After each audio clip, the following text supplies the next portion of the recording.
So hello everyone, myself Advocate Gautam Harshwal, Legal Advisor at Dialyzy. Welcome to Dialyzy. Today in this video I am going to discuss Chhattisgarh government's recent decision to move before Honorable Supreme Court of India in for challenging PMLA provisions.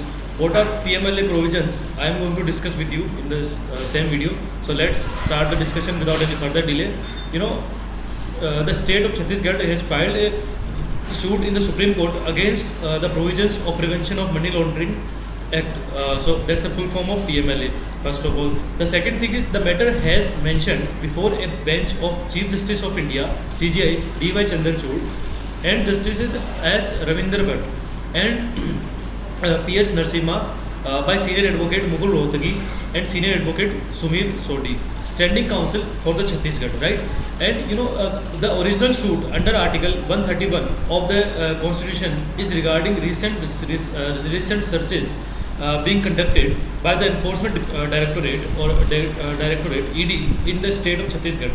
Under Article 131 of the Constitution of India, the Supreme Court has original jurisdiction over interstate or center and state disputes. This is a very important thing for you to understand what is Article 131. So Article 131 says the Supreme Court has the original jurisdiction over interstate or center and state disputes. The suit, in this case, the suit raises constitutional questions regarding sections 17, which is search and seizure, section 15, which has the powers of authorities regarding summons, production of document, and to give evidence, etc.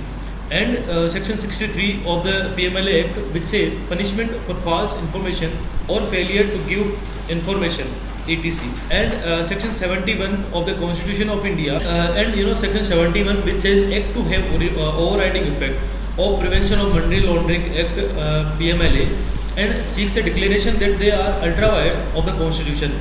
In the alternative, it has sought a declaration that provisions of Chapter 5, which says arrest of persons, Chapter 6, which says process to compel appearance, section provision 7 or Chapter 7, which says process to compel the production of things, and Chapter 12, which says information to the police and their power to investigate, and Chapter 13, which says jurisdiction of the criminal courts in inquiries and trials of the Code of Criminal Procedure (CRPC) are applicable to the provisions of PMLA. So that's all about this discussion. I hope you understood what I have discussed in this video. If you like it, do share the video with your family members, friends, and your close ones.